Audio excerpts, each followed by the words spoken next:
সবাইকে জয় যিশু। আমাদের মহান প্রেমময় পিতা প্রভু যীশু খ্রিস্টের নামে আমি আজকে সকালে সবাইকে স্বাগত জানাই। আসুন আমরা ঈশ্বরকে ধন্যবাদ দিই, কারণ তিনি আরেকটি দিন আমাদের জন্য আমাদের জীবনে যোগ করলেন। তাই আসুন তাকে ধন্যবাদ করি, তার নামকে উচ্চীকৃত ও গৌরবান্বিত করি। আসুন আমরা আজকে ঈশ্বরের বাক্য থেকে দেখি। আমরা আজকে নোহের জীবন দেখব। এখানে আমরা আদি পুস্তক তার 6 অধ্যায় যখন পাঠ করব, তখন আমরা নোহের বিবরণ দেখব এবং সেই নোহকে ঈশ্বর কিভাবে ব্যবহার করেছিলেন তার নিজের কাজে, আমরা সেটা দেখব এবং নোহের জীবন থেকে আমরা কিছু শিক্ষা এখানে গ্রহণ করব। আমরা দেখি যে 6 অধ্যায় যখন আমরা পাঠ করব, তখন প্রথমেই এখানে দেখি যে লেখা আছে যে মানুষের সংখ্যা বৃদ্ধি হতে লাগলো। অর্থাৎ পৃথিবীর বুকে মানুষের সংখ্যা যখন প্রচুর বৃদ্ধি হতে লাগলো, তখন মানুষ নানান রকম ভ্রষ্টাচারে পাপে নিজেদের জীবন অতিবাহিত করতে লাগলো, নানান রকমভাবে উচ্ছৃঙ্খল জীবনযাপন করতে লাগলো। এবং সেটা ঈশ্বর সদাপ্রভু যখন দেখলেন, তার তখন কষ্ট হলো। অর্থাৎ ঈশ্বর সদাপ্রভু দেখে ভাবলেন যে আমার সৃষ্টি,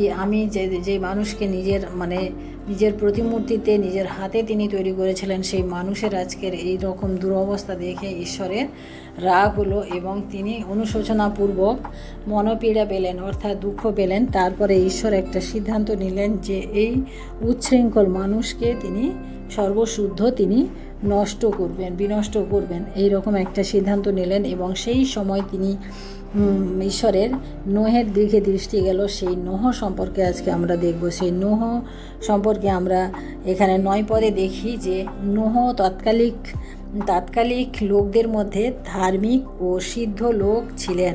নোহ ঈশ্বরের দৃষ্টিতে গমনাগমন করিতেন। অর্থাৎ নোহকে এখানে সম্পূর্ণ আলাদা রূপে, যেখানে মানুষ পাপে ভ্রষ্টাচারে নিজেদেরকে নিয়ে ব্যস্ত লিপ্ত, সেখানে নোহ একজন ধার্মিক ও সিদ্ধ পুরুষ বলে এখানে বলা হচ্ছে। এবং তিনি ঈশ্বরের সহিত গমনাগমন করতেন, অর্থাৎ ঈশ্বরের আজ্ঞাকারী তিনি ছিলেন। আমরা দেখি সেই নোহের সাথে ঈশ্বরের যে কথোপকথন হলো, সেটা হচ্ছে যে ঈশ্বর নোহকে বললেন যে তোমার কাছে আমি আমার মনের কথাগুলো আমি খুলে বলছি, যে এই পৃথিবীকে আমি বিনষ্ট করব এবং তার আগে আমি তোমাকে, তোমার বংশকে এবং সমস্ত পশু পাখির এক এক জোড়া আমি বাঁচাতে চাই। এবং সেইভাবে আমি তোমাকে একটা জাহাজ নির্মাণ করতে বলছি, তুমি সেই জাহাজটা নির্মাণ করো। তখন আমরা দেখি যে ঈশ্বরের কথা নোহ শুনলেন এবং সেই মতো তিনি কাজ করলেন। অর্থাৎ ঈশ্বর যখন জাহাজ বানাতে বললেন, তখন কিন্তু কোনো বৃষ্টি জলপ্লাবনের কোনো কিছুই ছিল না, কিন্তু ঈশ্বর নোহকে বললেন এবং নোহ সেই মতো একটি জাহাজ তিনি তৈরি করেন। এবং সেই জাহাজের পরিমাপ ঈশ্বর নোহকে বলে দিয়েছিলেন, এবং জাহাজটি কেমন হবে, কত উঁচু হবে, কত প্রস্থ থাকবে, কত দৈর্ঘ্য হবে, কতখানি তালা থাকবে, জাহাজের মধ্যে কয় তালা হবে, সেই কথা সমস্ত কিছু নোহকে ঈশ্বর বললেন এবং সেইভাবে তিনি জাহাজটা প্রস্তুত করলেন। প্রিয় ভাই বোনেরা, আমরা দেখি যে নোহ সেই ভ্রষ্টাচারের সময় পাপে পরিপূর্ণ, যখন মানুষজন ঈশ্বরের কথাতে দেখি আমরা যে পাপে পরিপূর্ণ হয়ে গেছিল, সেই সময়েও নোহ তার জীবনকে সেই পাপের পথে বা ভ্রষ্টাচারের পথে নিয়ে যায়নি। সে সম্পূর্ণ নিজেকে আলাদা করে ঈশ্বরের পথে গমনাগমন করিয়েছে। অর্থাৎ প্রিয় ভাই বোনেরা, আমরাও আজকে দেখি যে পৃথিবীতে নানান রকম পাপ, ভ্রষ্টাচার, নানান রকম খারাপ সমস্ত কিছু আমাদের চারিদিকে প্রতিনিয়ত ঘটে যাচ্ছে। কিন্তু প্রিয় ভাই বোনেরা, আমাদের হৃদয়কে নোহের মতো আমাদেরকে পবিত্র রাখতে হবে, আমাদিগকে ধার্মিক রাখতে হবে এবং ঈশ্বরের দৃষ্টিতে আমাদিগকে সিদ্ধ হতে হবে এবং ঈশ্বরের সহিত আমাদের গমনাগমন করতে হবে। আমরা দেখি যে নোহ তার জীবন থেকে আমরা যে শিক্ষা পাই, যে ঈশ্বর যখন বললেন জাহাজ বানাতে, নোহ কিন্তু আমরা দ্বিতীয়ত এটা দেখি যে প্রথমে তিনি আজ্ঞাকারী হলেন, দ্বিতীয়ত দেখি তিনি বিনা বচসায়, বিনা তর্ক বিতর্কে তিনি কাজ করেছেন। অর্থাৎ নোহকে যখন জাহাজ বানাতে বললেন, তখন চতুর্দিকে শুকনো, অথচ একটা বড় জাহাজ বানাতে বলছেন। নোহ কিন্তু কোনো কিছু ঈশ্বরকে জিজ্ঞাসা পর্যন্ত করেনি, কিছু জানতে চায়নি কেন বানানো হচ্ছে, কিছু না। তিনি কিন্তু ঈশ্বর বলেছেন সেই রূপ তিনি কর্ম করেছেন, অর্থাৎ নোহের আজ্ঞাকারিতার পরিচয় আমরা এখানে পাই। অর্থাৎ ঈশ্বর যেভাবে নোহকে বলেন, আমরা 22 পথে বলি, তাহাতে নোহ সেই রূপ করিলেন, ঈশ্বরের আজ্ঞানুসারে সকল কর্ম করলেন। সকল কর্ম যা কিছু বললেন সমস্ত কিছু ঈশ্বরের আজ্ঞানুসারে তিনি করলেন। আমরা পরে দেখি যে নোহকে ঈশ্বর বললেন যে তোমার পরিবার নিয়ে তুমি আর জাহাজে উঠে যাও এবং যত আকাশের নিচে যত জীবজন্তু, যত পশু পাখি, যত সরীসৃপ যা কিছু রয়েছে তাদের প্রত্যেকের জোড়ায় জোড়ায় তুমি জাহাজে নিয়ে ওঠাও। এবং আমরা পরবর্তীতে দেখি সেই জাহাজে যখন নোহ এবং সমস্ত জীবজন্তু পশু পাখি উঠে গেল, তারপরে কিন্তু জাহাজের দরজা ঈশ্বর বন্ধ করেছিলেন। আমরা দেখি যে সেই সময় অনেক মানুষ অনেক চিৎকার চেঁচামেচি হয়তো করেছিল যে দরজা খুলো, মানে আমাদেরকে বাঁচাও, এরকম। কারণ ঈশ্বর জাহাজ যখন বন্ধ করলেন তারপর থেকে 40 দিবারাত্র মানে প্রচণ্ডভাবে বৃষ্টি হয়েছিল এবং সেই বৃষ্টির ফলে সমস্ত পৃথিবী জলের নিচে মগ্ন হয়েছিল এবং সমস্ত মানুষ, যারা ভ্রষ্টাচারী মানুষ, সমস্ত মানুষ কিন্তু মারা গেছিল। তাই আমরা দেখি যে এখানে নোহ যখন জাহাজ বানাচ্ছিলেন তখনও কিন্তু শুধু নোহ জাহাজ বানাননি, তিনি কিন্তু ঈশ্বরের গৌরবকে তিনি প্রচার করেছেন, যে তিনি কথা বলেছেন যে মন ফিরাও, কারণ ঈশ্বর সমস্ত কিছু বিনষ্ট করবেন। এই কথা কিন্তু সবাইকে বলেছিল, কিন্তু সবাই কেউ এই নোহের কথা বিশ্বাস করেনি। কিন্তু প্রিয় ভাই বোনেরা, আমরা দেখি যে নোহের জীবন থেকে আমরা আরেকটি শিক্ষা পাই যে নোহ তার পরিবারকে তিনি বাঁচিয়েছিলেন। আমরা এখানে যদি একটু খেয়াল করে দেখি যে নোহ যখন তার পরিবারকে এই সমস্ত কথা বললেন, তখনও কিন্তু আমরা দেখি না যে কোনো তার সন্তানেরা, তার স্ত্রী কেউ কিন্তু তর্ক বিতর্ক করেনি যে কেন এই সময় জাহাজ বানাবে, এই সময় কেন, তোমার কি মাথা খারাপ হয়েছে, এরকম কিচ্ছু বলেনি। কিন্তু নোহ যেভাবে করেছেন সেভাবে এরাও সাথ দিয়েছে। আমরা দেখি যে ইব্রিয়তার 11 অধ্যায় আমরা যখন 7 পদ আমরা পাঠ করব, তখন আমরা এখানে পাই যে এই নোহের যে বিশ্বাস, সেই বিশ্বাস সম্বন্ধে এখানে বলা আছে। ইব্রিয় 11 অধ্যায় আমরা 7 পদ যখন পাঠ করছি, আমি পাঠ করি আপনাদের জন্য।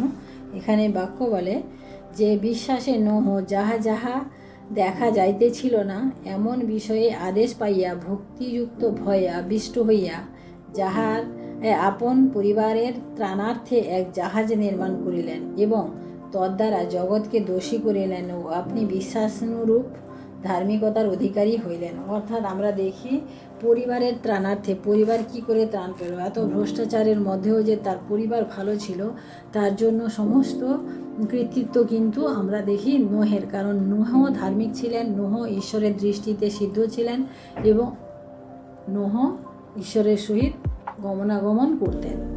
তাই আমরা এখানে দেখি যে নোহকে আমরা দেখি যে তাকে তার পরিবারেও সবাই মানত, কারণ সেইভাবে তিনি তার পরিবারকেও তৈরি করতে পেরেছিলেন।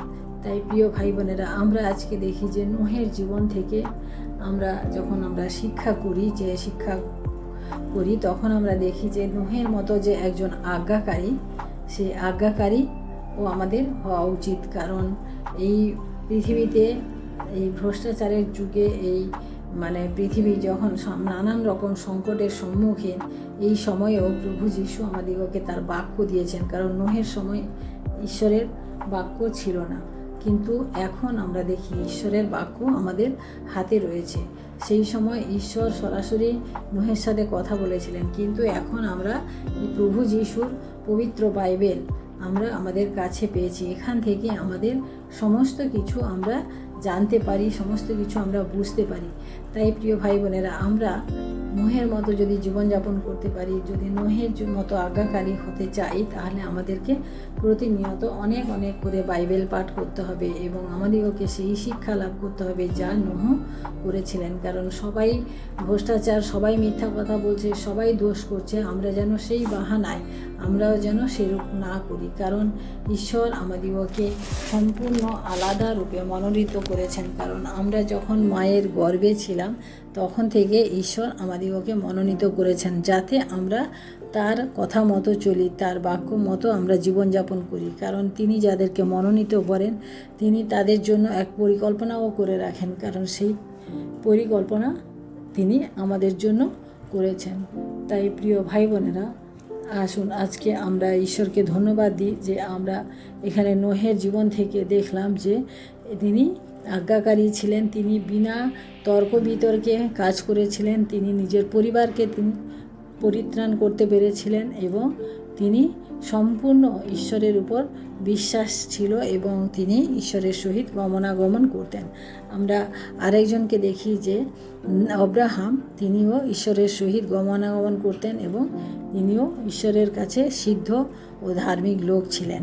তাই আসুন আমরা আজকে প্রার্থনা করি এবং ঈশ্বরকে ধন্যবাদ দিই। Hallelujah, hallelujah, hallelujah. মহান প্রেমময় পিতা, তোমার মহানামে ধন্যবাদ প্রশংসা করি প্রভু।